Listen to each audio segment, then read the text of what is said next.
Bismillahirrahmanirrahim. Assalamualaikum warahmatullahi wabarakatuh. Perkenalkan, nama saya Anissa dengan NIM 200141958 dari Fakultas Keguruan Ilmu Pendidikan, Program Studi Pendidikan Guru Sekolah Dasar Universitas Muhammadiyah Bangka Belitung dari kelas 1E.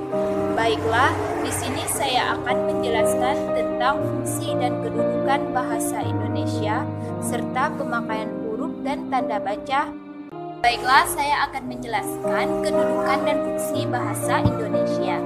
Bahasa Indonesia diresmikan melalui Ikrar Sumpah Pemuda pada 28 Oktober 1928 dengan Ikrar Bahasa Persatuan dan Bahasa Nasional.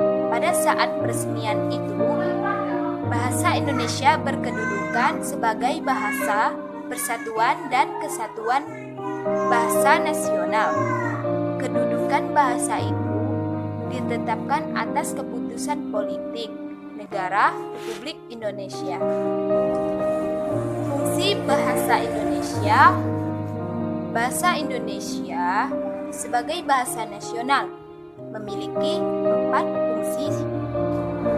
1. Lambang kebanggaan nasional.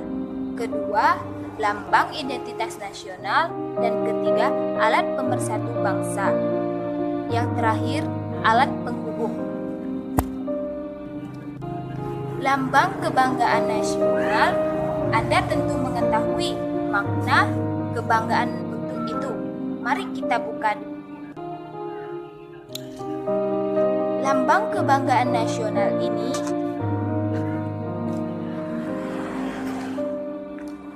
adalah sikap kejiwaan yang terwujud tampak pada sikap menghargai warisan, hasil karya, dan semua hal lain yang menjadi milik bangsa itu sendiri dengan memperhatikan makna yang tercantum dalam KBBI. Yang kedua ada lambang identitas nasional. Fungsi kedua dalam kedudukannya sebagai bahasa nasional adalah bahwa bahasa Indonesia menjadi lambang identitas nasional. Sebagai lambang identitas nasional ini, mungkin Anda ingat akan langsung identitas nasional ini.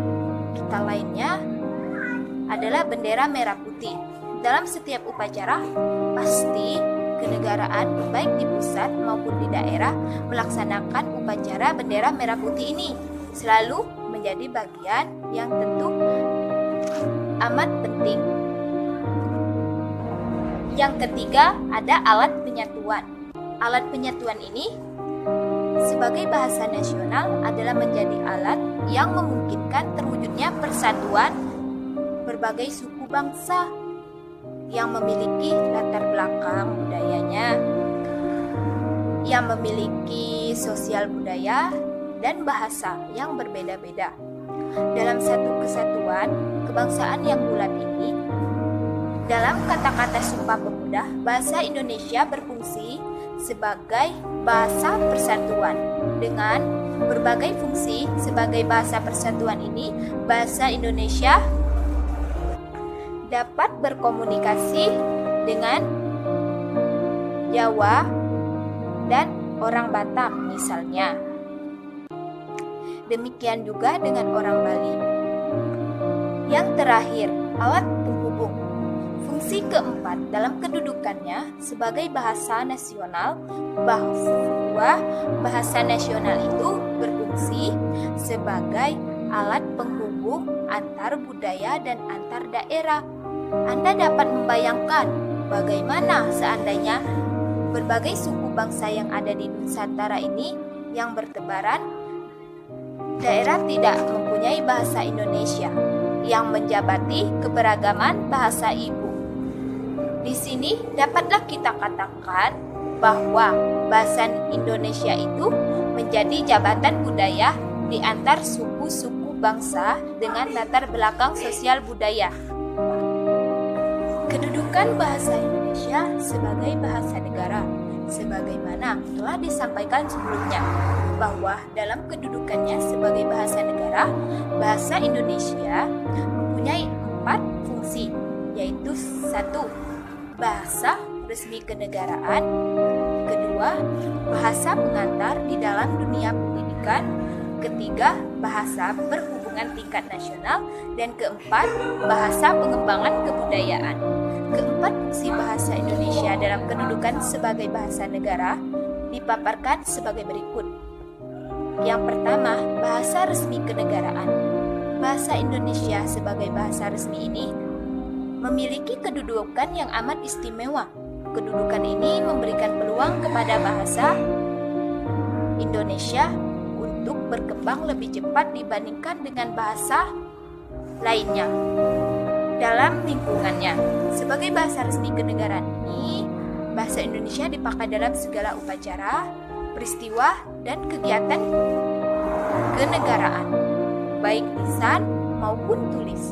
Fungsi ini seperti dikatakan tadi, memberikan peluang bagi berkembangnya bahasa Indonesia.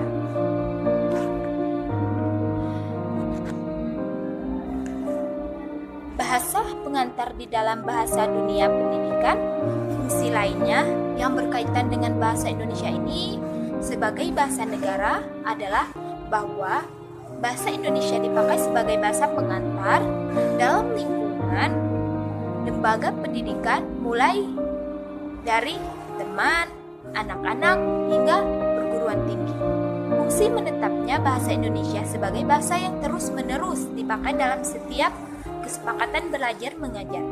Dalam fungsi ini, sebagai bahasa pengantar di dalam dunia pendidikan, bahasa Indonesia hidup dan berkembang seiring dengan perkembangan pendidikan yang dialami oleh manusia Indonesia. Dengan demikian, bahasa Indonesia akan makin luas pemakaiannya meskipun berbagai lingkungan suku bangsa dan fungsinya itu pula bahasa Indonesia mendapatkan masukan dari berbagai bahasa yang ada. Bahasa berhubungan tingkat nasional untuk perencanaan dan pelaksanaan pembangunan nasional dan kepentingan pemerintah. Fungsi bahasa ini sebagai bahasa pengantar dunia pendidikan sebagai alat penghubung pada tingkat nasional untuk kepentingan perencanaan dan pelaksanaan program-program pemerintah dan penyelenggaraan pemerintah. Fungsi ini bukan saja menyangkut kegiatan komunikasi timbal balik antara pemerintah dan masyarakat luas, melainkan juga menyangkut kegiatan komunikasi antar daerah dan antar suku. Dalam fungsinya sebagai alat perhubungan pada tingkat nasional akan mengatasi kesenjangan komunikasi antar daerah dan antar suku, sehingga pada gilirannya bahasa Indonesia akan makin meluas pemakaiannya. Yang keempat, bahasa pengembangan kebudayaan, ilmu, pengetahuan, dan teknologi. Fungsi yang bertaut dengan kedudukan bangsa Indonesia ini sebagai bahasa negara adalah sebagai alat pengembangan kebudayaan nasional, ilmu pengetahuan, dan teknologi. Dalam fungsi ini, bahasa Indonesia merupakan satu-satunya alat kemungkinan kita membina dan mengembangkan kebudayaan nasional sedemikian rupa sehingga memiliki ciri-ciri dan jati dirinya sendiri yang membedakannya dari kebudayaan. Terakhir, alat penghubung. Fungsi alat penghubung ini sebagai bahasa nasional berfungsi sebagai alat penghubung antar budaya. Pemakaian huruf dan tanda baca dalam EYD, ejaan yang disempurnakan, merupakan kaidah atau tata cara penggunaannya. Bahasa Indonesia untuk keteraturan dan keseragaman. Bentuk terutama dalam bahasa Indonesia, penulisan keteraturan bentuk memperjelas makna dari bahasa itu sendiri. Huruf abjad yang dipakai dalam ejaan bahasa Indonesia terdiri dari 26 huruf. Huruf vokal, huruf yang melambangkan, terdiri atas 5 huruf yaitu A, E, I, O, dan U.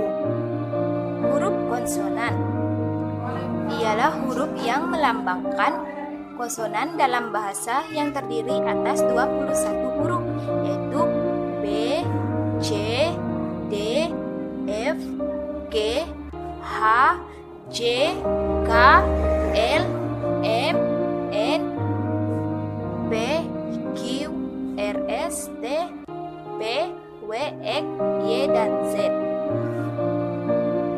Huruf difton. Di dalam bahasa Indonesia terdapat 4 difton, yaitu dengan gabungan huruf vokal I, AU, E, dan OI. Huruf kapital. Huruf kapital dipakai sebagai huruf pertama awal kalimat.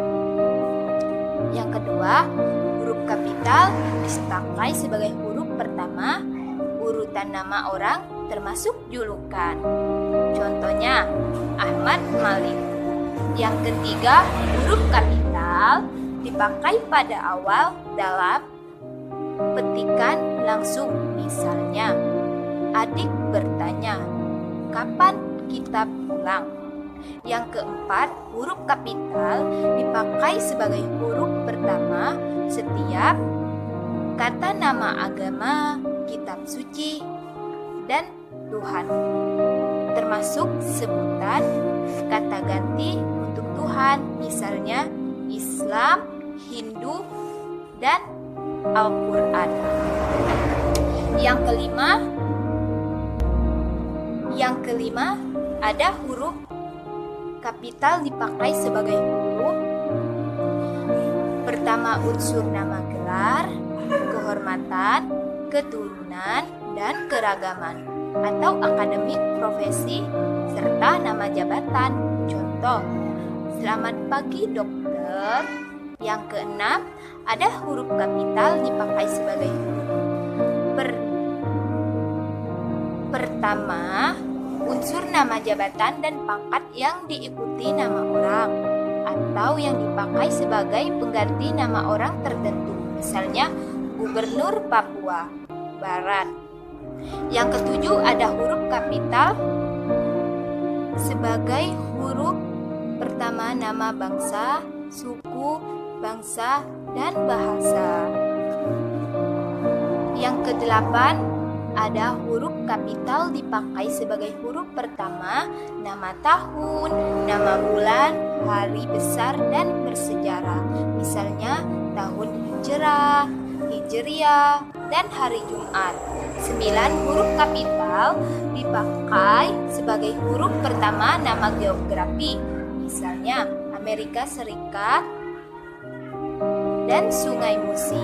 Yang ke-10 ada huruf kapital dipakai sebagai huruf pertama semua kata termasuk semua unsur, bentuk, ulang, sempurna. Contohnya Republik Indonesia. Yang ke-11 ada huruf kapital sebagai huruf pertama setiap kata termasuk unsur kata, ulang, atau yang sempurna. Di dalam judul ini terdiri dari judul buku, karangan, artikel, dan makalah.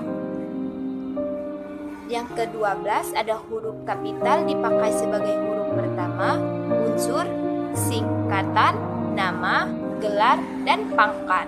Misalnya SH atau sarjana hukum. Yang terakhir ada huruf kapital dipakai sebagai huruf pertama kata penunjuk hubungan, kekerabatan, nama adik, ayah, bapak, ibu, dan paman. Contohnya, kapan bapak berangkat? Huruf miring. Huruf miring ini dipakai untuk menuliskan judul buku, nama majalah, atau nama surat kabar. Misalnya, contoh berita itu muncul dalam surat kabar Cakrawala. Cakrawalanya garis miring ya.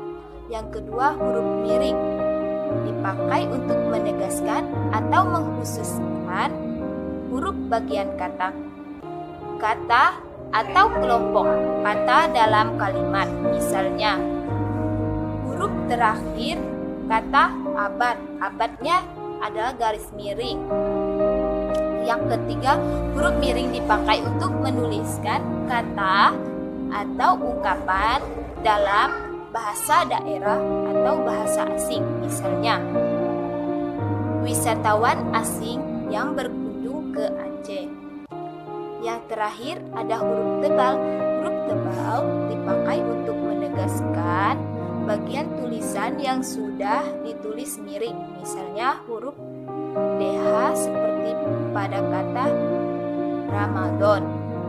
Yang kedua, huruf tebal dipakai untuk menegaskan bagian-bagian keragaman seperti judul buku, bab, dan subbab. Misalnya, latar belakang 1.1 rumusan masalah. Di sini ada penulisan kata. Kata yang berupa kata dasar ditulis sebagai satu kesatuan. Contohnya, ibu percaya bahwa engkau tahu. Yang kedua, imbuhan atau awalan sisipan akhiran. Ditulis serangkaian dengan kata dasarnya. Contoh, bergeletar, dikelola. Pemakaian tanda baca. Yang pertama ada tanda titik. Tanda titik dipakai pada akhir kalimat yang bukan pertanyaan atau seruan. Contoh, ayahku tinggal di Solo, biarlah mereka duduk di sana. Yang kedua, ada tanda baca koma. Tanda koma dipakai di antara unsur-unsur dalam suatu perincian atau pembilangan. Contohnya, saya memberi kertas, pena. Mungkin hanya itu saja yang bisa saya sampaikan mengenai fungsi dan kedudukan bahasa serta pemakaian huruf dan tanda baca. Bila ada kekurangan atau salah kata, saya mohon maaf sebesar-besarnya. Kepada Allah saya mohon ampun atas perhatiannya. Saya ucapkan terima kasih. Saya tutup dengan melapaskan alhamdulillah. Wassalamualaikum warahmatullahi wabarakatuh.